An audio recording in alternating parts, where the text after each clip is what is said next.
സഭയെക്കുറിച്ച് നമുക്ക് പല ധാരണകളുണ്ട്. അതിൽ നല്ലൊരു പങ്കും ശരിയായ ധാരണകളായിരിക്കും. എന്നാൽ ചുരുക്കമായിട്ട് നമ്മുടെ ധാരണകൾ, പൊതുധാരണകൾ തെറ്റിപ്പോകാനുള്ള സാധ്യതയുണ്ട്. നമ്മുടെ തെറ്റായ ധാരണകൾ സഭയോടുള്ള നമ്മുടെ സമീപനത്തെ സ്വാധീനിക്കാനും സാധ്യതയുണ്ട്. അതുകൊണ്ട് സാധാരണഗതിയിൽ പറഞ്ഞു കേൾക്കുന്ന തെറ്റായ രണ്ട് ധാരണകളെക്കുറിച്ചാണ് നമ്മളിപ്പോൾ സംസാരിക്കുന്നത്. ഒന്നാമത്തെ തെറ്റുധാരണ, ഈ ലോകത്തിൽ എന്ത് സംഭവിച്ചാലും, സഭയോട് ആരെല്ലാം ഏതെല്ലാം രീതിയിൽ പ്രതികരിച്ചാലും സഭയ്ക്ക് ഒന്നും സംഭവിക്കാൻ പോകുന്നില്ല എന്നുള്ളതാണ്. കാരണം സഭ ക്രിസ്തുവിൻ്റെ സഭയാണ്. ഇത് പത്രോസാകുന്ന പാറമേൽ ഉറപ്പിക്കപ്പെട്ടതാണ്. 2000 കൊല്ലത്തെ പാരമ്പര്യമുണ്ട്, ചരിത്രമുണ്ട്. ചക്രവർത്തിമാർ വീണുപോയിട്ടുണ്ട്, സാമ്രാജ്യങ്ങൾ തകർന്നിട്ടുണ്ട്. റോമാക്കാരനായ നീറോ ചക്രവർത്തിയും ഫ്രഞ്ചുകാരനായ നെപ്പോളിയനും നോക്കിയിട്ട് തോൽപ്പിക്കാൻ പറ്റാത്ത സഭയാണ്. അതുകൊണ്ട് സഭയ്ക്ക് ഒരിക്കലും കേട് വരാൻ പോകുന്നില്ല.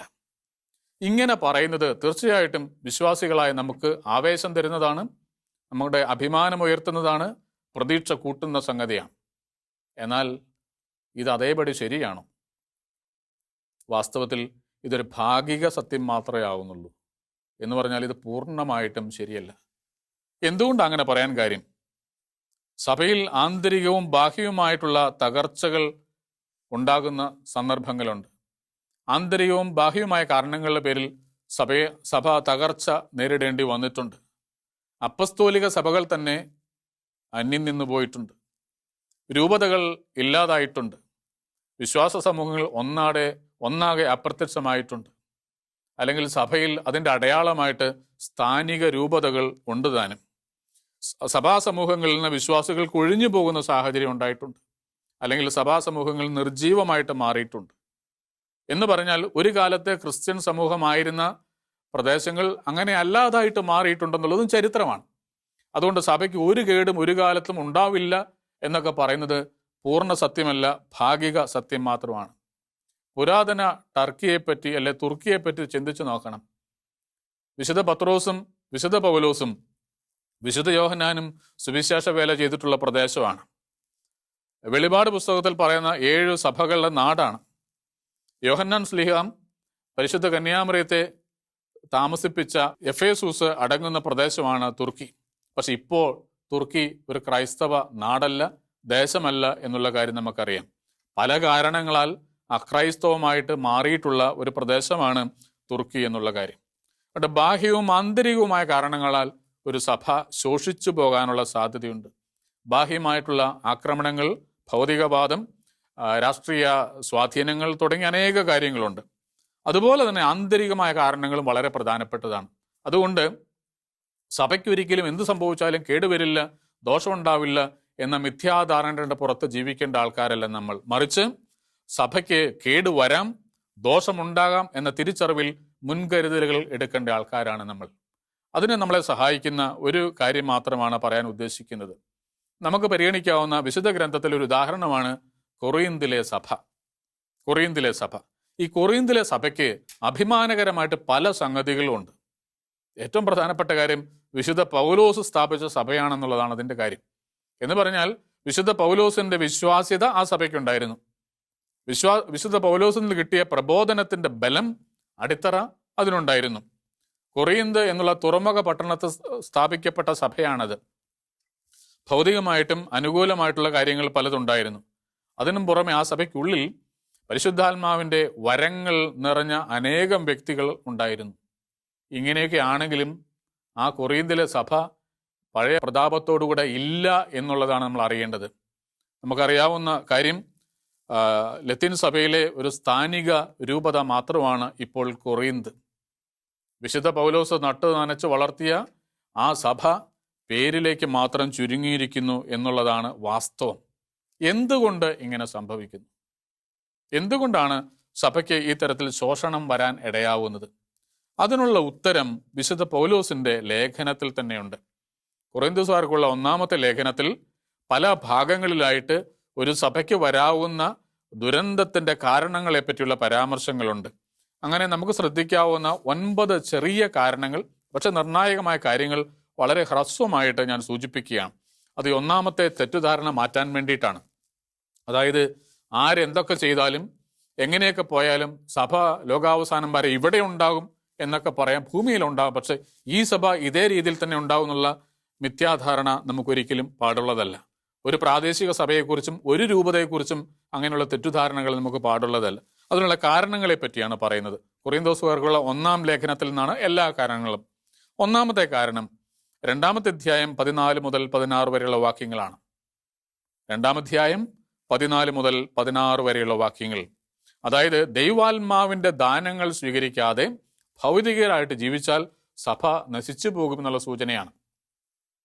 അവർ വിശ്വാസികളാണ്, പക്ഷേ ദൈവാത്മാവിന്റെ ദാനങ്ങളൊന്നും സ്വീകരിക്കുന്നില്ല. അവർ ഭൗതികരായിട്ട് ചിന്തിക്കുന്നു, ഭൗതികമായിട്ട് ചരിക്കുന്നു. അതാണ് ഒന്നാമത്തെ കുഴപ്പം. 2-ാമത്തെ കുഴപ്പം 3-ാം അധ്യായം 1 മുതൽ 3 വരെയുള്ള വാക്യങ്ങൾ.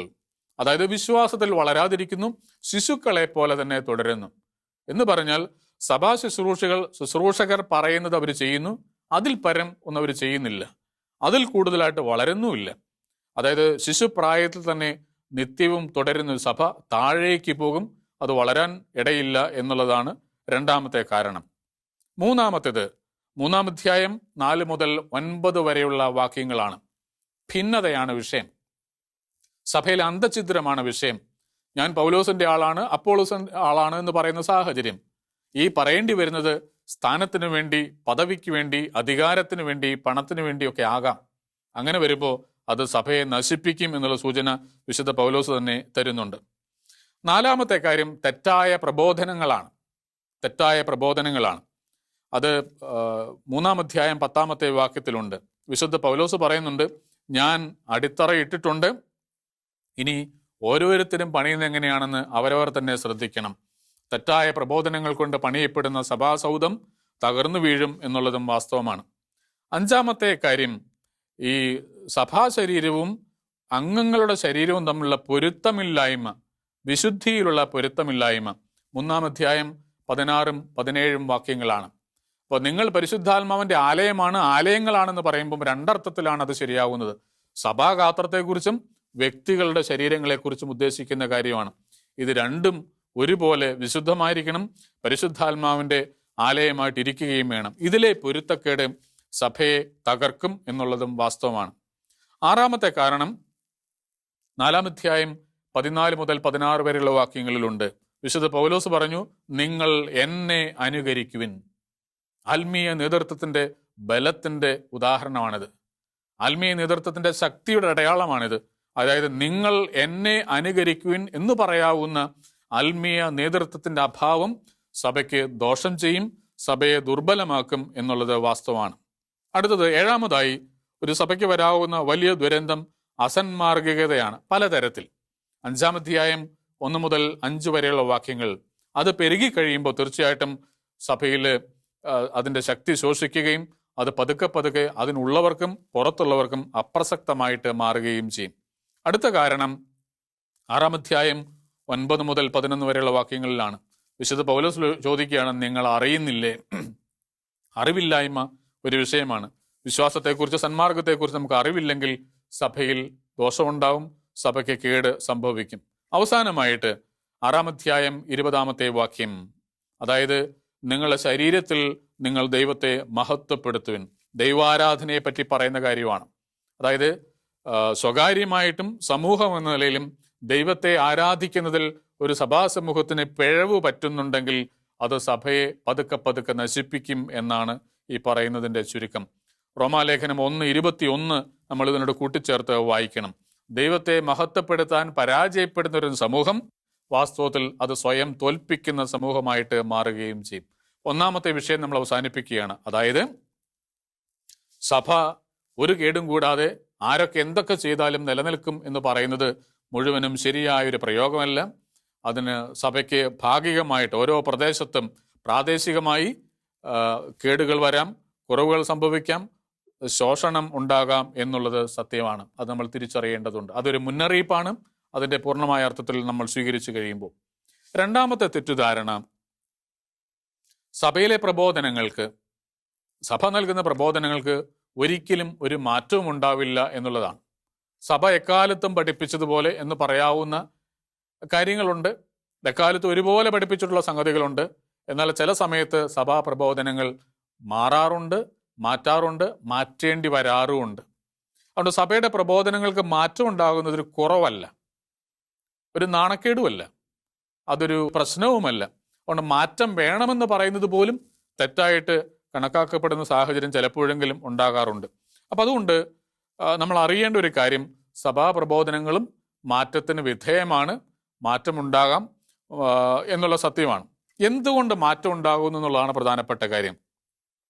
സഭയുടെ സാർവത്രിക മതബോധന ഗ്രന്ഥം 53-ാമത്തെ ഗണ്ണികയിൽ പറയുന്നത് ദൈവം മനുഷ്യർക്ക് സ്വയം വെളിപ്പെടുത്തുന്നത് ക്രമാനുഗതമായിട്ടാണ് എന്നാണ്, ഗ്രാജുവലായിട്ടാണ്. ദൈവം സ്വയം വെളിപ്പെടുത്തുന്നത് വളരെ സാവകാശത്തിലാണ്, ക്രമാനുഗതമായിട്ടാണ്.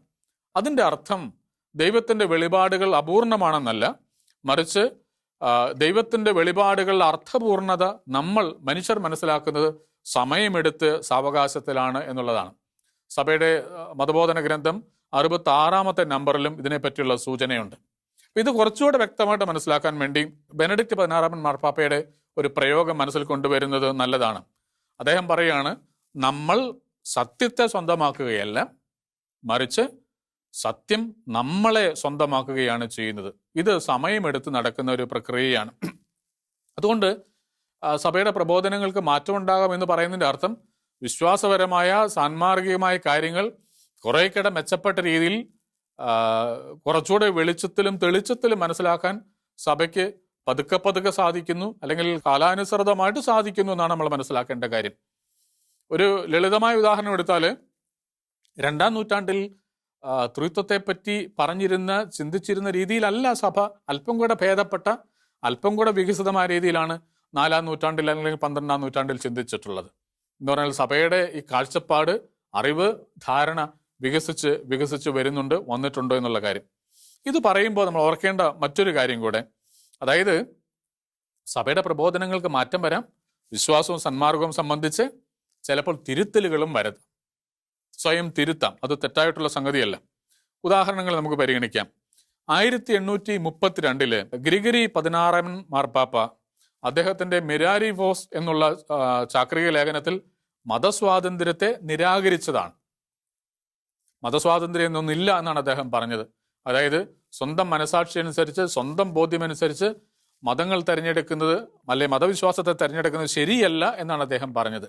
പറയാനുള്ള കാരണം, ഒരു തെറ്റായ ബോധ്യത്തിന് അവകാശങ്ങളില്ല എന്നാണ് അദ്ദേഹത്തിൻ്റെ പക്ഷം. അത് അദ്ദേഹം പറഞ്ഞതല്ല, അത് വളരെ പഴക്കമുള്ളൊരു പ്രയോഗമാണ്. എറർ ഹാസ് നോ റൈറ്റ് എന്നാണ് അർത്ഥം. തെറ്റായ ധാരണയ്ക്ക്, തെറ്റുകൾക്ക് അവകാശങ്ങളില്ല. ക്രൈസ്തവ മത വിശ്വാസമല്ലെങ്കിൽ നിന്റെ ധാരണ തെറ്റാണ്, അതിന് അവകാശം കൽപ്പിക്കാനാവില്ല എന്നാണ് മാർപ്പാപ്പ പറഞ്ഞതിൻ്റെ ചുരുക്കം. ആ പശ്ചാത്തലത്തിലാണ് ഈ ധാരണയുണ്ടായത്. എന്നാൽ 1832 പറഞ്ഞതിന് വിരുദ്ധമായിട്ട് 1965 വത്തിക്കാൻ കൗൺസിൽ ഡിഗ്നിറ്റാത്തിസ് ഹ്യൂമാനെ എന്നുള്ള പ്രമാണരേഖയിൽ മതസ്വാതന്ത്ര്യമുണ്ട് എല്ലാവർക്കും എന്നുള്ള കാര്യം സമ്മതിച്ചു, എന്നുള്ള കാര്യം പഠിപ്പിച്ചു. ഒരു ഉദാഹരണമാണ്. രണ്ടാമത്തെ കാര്യം, മനസാക്ഷി സ്വാതന്ത്ര്യം. ഓരോരുത്തരും സ്വന്തം മനസാക്ഷി അനുസരിച്ച് പെരുമാറാനും അത് കാര്യങ്ങൾ തീരുമാനിക്കാനുള്ള സ്വാതന്ത്ര്യം. അങ്ങനെ ഒരു സ്വാതന്ത്ര്യം ഇല്ല എന്ന് 9-ാം പിയൂസ് മാർപ്പാപ്പ 1864 പഠിപ്പിച്ചിട്ടുണ്ട്. അദ്ദേഹത്തിൻ്റെ സിലബസ് ഓഫ് എറേഴ്സ് എന്നുള്ള ഒരു രേഖയിൽ തെറ്റായ ഒരുപാട് കാര്യങ്ങൾ പറഞ്ഞതിൻ്റെ കൂടെ ഈ മനസാക്ഷി സ്വാതന്ത്ര്യം ഉണ്ടെന്ന് പറയുന്നത് തെറ്റാണെന്ന് അദ്ദേഹം പറഞ്ഞതാണ് പിയൂസ് 9-ാമൻ മാർപ്പാപ്പ. എന്നാൽ വത്തിക്കാൻ കൗൺസിൽ മനസാക്ഷിയെപ്പറ്റി സഭ ആധുനിക ലോകത്തിൽ എന്നുള്ള പ്രമാണരേഖയിൽ 16-ാമത്തെ നമ്പറിൽ പറയുന്നത് മനസാക്ഷി എന്നുള്ളത്, പ്രത്യേകിച്ചും ശരിയായ മനസാക്ഷി, അലംഘനീയമാണ്, ഇൻവയലബിൾ ആണ് എന്ന് തന്നെയാണ്. നേരത്തെ ഉണ്ടായിരുന്ന കാഴ്ചപ്പാടിൽ നിന്ന് വ്യത്യാസപ്പെട്ട രീതിയിലാണ് സഭ കൗൺസിൽ പിന്നീട് പഠിപ്പിക്കുന്നത്. മറ്റൊരു പ്രധാനപ്പെട്ട കാര്യം, 12-ാം പിയൂസ് മാർപ്പാപ്പ 1943 പഠിപ്പിച്ചു, ക്രിസ്തുവിൻ്റെ മൗതിക ശരീരം കത്തോലിക്ക സഭയിലാണ്. ക്രിസ്തുവിൻ്റെ മൗതിക ശരീരമാണ് കത്തോലിക്ക സഭ. എന്നാൽ വളരെ കൃത്യമായ രീതിയിൽ എന്ന് പറഞ്ഞാൽ കുറെ കൂടെ തെളിവോടുകൂടെ വത്തിക്കാൻ കൗൺസിൽ പഠിപ്പിച്ച ഒരു കാര്യമാണ്, ക്രിസ്തുവിൻ്റെ ശരീരം കത്തോലിക്ക സഭയിൽ നിലനിൽക്കുന്നു എന്നാണ് പഠിപ്പിച്ചത്. കത്തോലിക്ക സഭയാണെന്നല്ല പറഞ്ഞത്, കത്തോലിക്ക സഭയിൽ സബ്സിസ്റ്റ് ചെയ്യുന്നു എന്ന മട്ടിലാണ് പറഞ്ഞത്.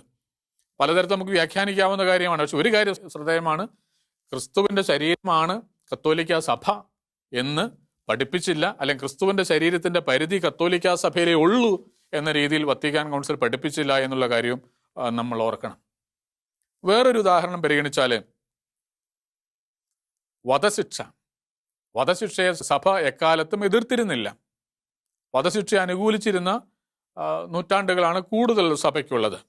അതിനുള്ള പ്രധാനപ്പെട്ട കാരണം കൊടും കുറ്റവാളികളെ വധശിക്ഷയ്ക്ക് വിധേയമാക്കുന്നത് വഴി സമൂഹത്തെ ഒന്നാകെ രക്ഷിക്കാൻ സാധിക്കും എന്നുള്ള ചിന്തയാണ് പൊതുവെ സമൂഹത്തിലും സഭയിലും ഉണ്ടായിരുന്നത്. അതിനൊരു അടിസ്ഥാന ബോധ്യം കൊടും കുറ്റവാളികൾ തങ്ങളുടെ കുറ്റകൃത്യങ്ങൾ വഴി തങ്ങളുടെ മനുഷ്യത്വത്തെ തന്നെ കളയുന്നു എന്നായിരുന്നു ധാരണ.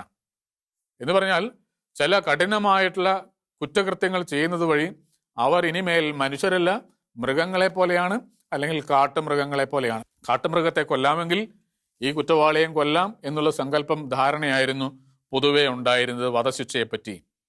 എന്നാൽ 1995 ജോൺ പോൾ രണ്ടാമൻ മാർപ്പാപ്പ വധശിക്ഷയ്ക്കെതിരെ സംസാരിക്കാൻ തുടങ്ങി. അതായത് ഏത് കഠിനമായ തിന്മ ചെയ്താലും കുറ്റം ചെയ്താലും ഒരാളുടെയും മനുഷ്യമഹത്വം ഇല്ലാതാകുന്നില്ല എന്നുള്ള പ്രബോധനത്തെ ആധാരമാക്കിയാണ് വധശിക്ഷയ്ക്കെതിരെ സഭ സംസാരിക്കാൻ തുടങ്ങിയത്. പിന്നീടുണ്ടായ മാർപ്പാപ്പമാര് സഭാ പ്രബോധനങ്ങളെല്ലാം സാധിക്കുമെങ്കിൽ, ഏതെങ്കിലും തരത്തിൽ നിവൃത്തിയുണ്ടെങ്കിൽ വധശിക്ഷ ഒഴിവാക്കേണ്ടതാണ് എന്നുള്ള നിലപാടാണ് എടുത്തിട്ടുള്ളത്. അതായത് ഒരു കുറ്റവാളിയെ സമൂഹത്തിന് ഹാനികരമല്ലാത്ത രീതിയിൽ ജയിലിൽ പാർപ്പിക്കാൻ, ജീവിതാന്ത്യം വരെ പാർപ്പിക്കാൻ സാധിക്കുമെങ്കിൽ അങ്ങനെയുള്ളവരെ അങ്ങനെ പാർപ്പിക്കുകയാണ് വേണ്ടത്, അവരെ കൊന്നുകളയുകയല്ല വേണ്ടത് എന്നാണ് സഭയിലെ നിലവിലുള്ള പ്രബോധനം. എന്ന് പറഞ്ഞാൽ വധശിക്ഷയെ പറ്റിയുള്ള സഭയുടെ കാഴ്ചപ്പാട് മാറിയിട്ടുണ്ട്. മറ്റൊരു വിഷയം നമ്മൾ അറിയേണ്ടത്, സഭ അതിൻ്റെ ധാരണകൾ മാറ്റിയിട്ടുള്ള ഒരു മേഖല പലിശ വാങ്ങുന്നതിനെ കുറിച്ചാണ്. പലിശ വാങ്ങാൻ പാടില്ല, പലിശ വാങ്ങുന്നത് തെറ്റാണ് എന്ന് അനേക നൂറ്റാണ്ടുകൾ സഭയിൽ കാര്യമായ പ്രബോധനം ഉണ്ടായിരുന്നു. 3-ാം ലാറ്ററൻ കൗൺസിലിൻ്റെ പഠനം അനുസരിച്ച് പലിശ വാങ്ങുന്നവർക്ക് സഭയിൽ നിന്ന് കൂദാശകൾ സ്വീകരിക്കാനുള്ള അവകാശമില്ല. അവർ മരിച്ചു കഴിയുമ്പോൾ പള്ളി സെമിത്തേരികളിൽ അടക്കാനും പാടില്ല എന്നായിരുന്നു തീരുമാനം, എന്നായിരുന്നു നിയമം. അപ്പോൾ പലിശ വാങ്ങുന്നതിനെ വലിയ തിന്മയായിട്ട് കണ്ടിരുന്ന കാലമുണ്ട്. ഇപ്പോൾ നമുക്കറിയാം, ന്യായമായ രീതിയിൽ പലിശ വാങ്ങുന്നതിനെ തെറ്റായിട്ട് നമ്മൾ കണക്കാക്കുന്നില്ല. ഒരു കാലത്ത് തെറ്റായിട്ട് കണക്കാക്കാനുണ്ടായിരുന്ന കാര്യം, പലിശ വാങ്ങുന്നു, ആ പലിശയ്ക്ക് കൊടുത്തിരിക്കുന്ന കാലയളവിൽ എന്താണ് സംഭവിക്കുന്നത്? 100 രൂപ ഒരാൾക്ക് കടം കൊടുക്കുന്നു, 3 മാസം കഴിയുമ്പോൾ തിരിച്ചു കൊടുക്കുന്നു, ഒപ്പം പലിശയും വാങ്ങുന്നു. അപ്പോൾ 3 മാസം 90 ദിവസം അതിനിടയിൽ കടന്നുപോയി. അപ്പം ഞാൻ ഈ പലിശ വാങ്ങുന്നത് ഈ 90 ദിവസം എന്നുള്ള സമയത്തെയാണ് വിറ്റ് കാശാക്കുന്നത്. ദൈവത്തിൻ്റെ ദാനമായ സമയത്തെ അങ്ങനെ വിറ്റ് കാശാക്കാൻ പാടില്ല എന്നായിരുന്നു ആദ്യകാലത്തെ ചിന്തയുണ്ടായിരുന്നത്. പക്ഷെ നമുക്കിപ്പോൾ അറിയാം, പണത്തിന് അങ്ങനെ അതിലൊരു ഉറച്ചു നിൽക്കുന്ന മൂല്യം മാത്രമല്ല ഉള്ളത്, പണത്തിന് അതൊരു പ്രൊഡക്റ്റീവ് വാല്യൂ അല്ലെങ്കിൽ ഉൽപാദക മൂല്യം കൂടെ ഉണ്ട് എന്നുള്ള കാര്യം നമുക്കറിയാം.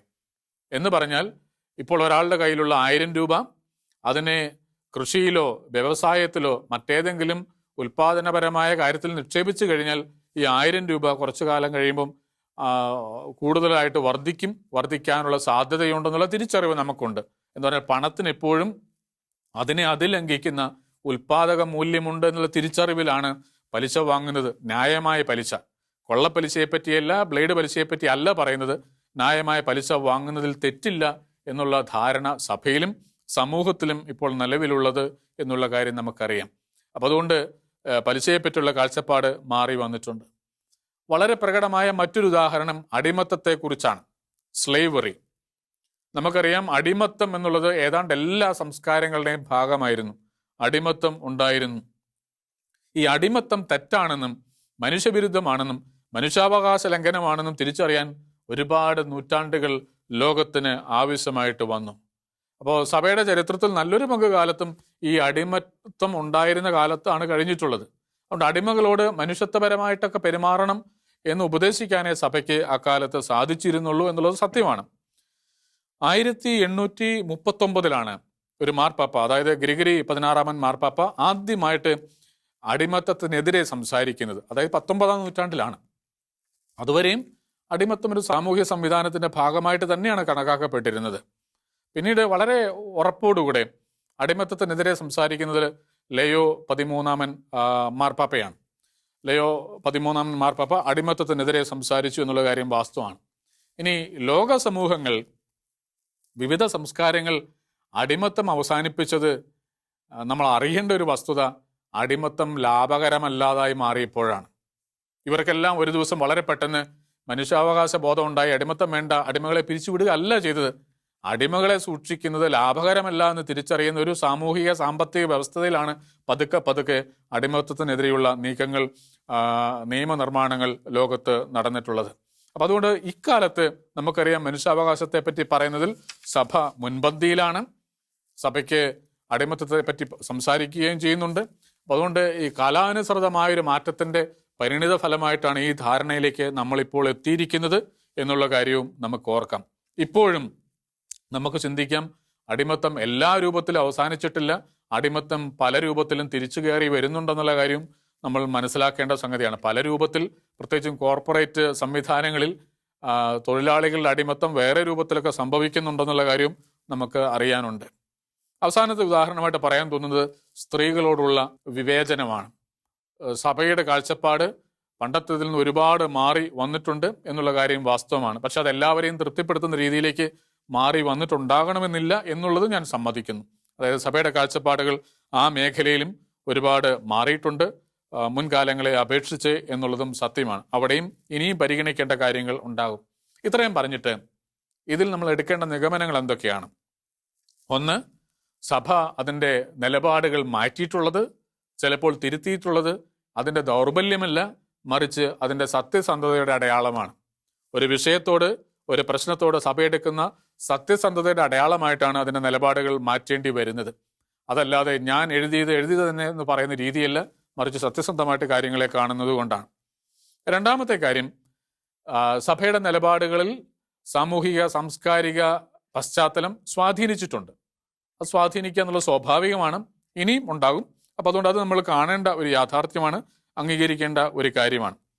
മൂന്നാമത്തെ കാര്യം, സഭ നിലപാടുകൾ മാറ്റുന്നു എന്ന് പറയുന്നതിൻ്റെ അർത്ഥം നിലപാടുകളിൽ നിന്ന് പിന്നോട്ട് പോയെന്നോ നിലപാടുകൾക്ക് ശോഷണം സംഭവിച്ചു എന്ന അല്ല നമ്മൾ മനസ്സിലാക്കേണ്ടത്, മറിച്ച് ഒരു നിലപാടുകളുടെ വികസനമാണ്. കൂടുതൽ മെച്ചപ്പെട്ട രീതിയിൽ, കൂടുതൽ ഭേദപ്പെട്ട രീതിയിൽ കാര്യങ്ങൾ കാണാൻ ശ്രമിക്കുന്നു എന്നുള്ളതാണ് പ്രധാനപ്പെട്ട കാര്യം. അവസാനമായിട്ട്, സഭ അതിൻ്റെ നിലപാടുകൾ മാറ്റുന്നു എന്ന് പറയുന്നതിൻ്റെ അർത്ഥം ഇതൊക്കെ ഒരുപാട് നാൾ ഉണ്ടാവില്ല, 10 കൊല്ലം കഴിയുമ്പോൾ 5 കൊല്ലം കഴിയുമ്പോൾ മാറ്റും, ഇതൊന്നും ഉറപ്പുള്ള സംഗതിയല്ല എന്ന മട്ടിൽ ഇതിനെ ലഘുവായിട്ട് കാണുക, അല്ലെ ലഘൂകരിച്ച് കാണുക അല്ല വേണ്ടത്. മറിച്ച് പക്വതയോടുകൂടെ വളരുന്ന വ്യക്തികൾ, വളരുന്ന സഭാസമൂഹങ്ങൾ, വളരുന്ന വിശ്വാസബോധ്യം, അതിൻ്റെ ഭാഗമായിട്ടുണ്ടാകുന്ന സ്വാഭാവിക വളർച്ചയുടെ പക്ഷത്തു നിന്ന് നമ്മളെ നോക്കിക്കാണുക എന്നുള്ളതും പ്രധാനപ്പെട്ട സംഗതിയാണ്. ചുരുക്കത്തിൽ 2 കാര്യങ്ങളാണ് നമ്മൾ പറഞ്ഞത്. സഭയെക്കുറിച്ച് പുലർത്താൻ പാടില്ലാത്ത 2 തെറ്റിദ്ധാരണകളെക്കുറിച്ച്. ഒന്നാമതായിട്ട് നമ്മൾ പറഞ്ഞ കാര്യം, സഭയ്ക്ക് ആരെല്ലാം എന്തെല്ലാം ചെയ്താലും ഒരു കേടും ഉണ്ടാവില്ല എന്ന് പറയുന്നത് പൂർണ്ണമായിട്ടും ശരിയായ ഒരു ധാരണയല്ല. രണ്ടാമത്തത്, സഭയുടെ പ്രബോധനങ്ങൾ, നിലപാടുകൾ ഒരിക്കലും ഒരു കാലത്തും ഒന്നിനെക്കുറിച്ച് മാറില്ല എന്ന് പറയുന്നതും ശരിയായിട്ടുള്ള കാഴ്ചപ്പാടല്ല.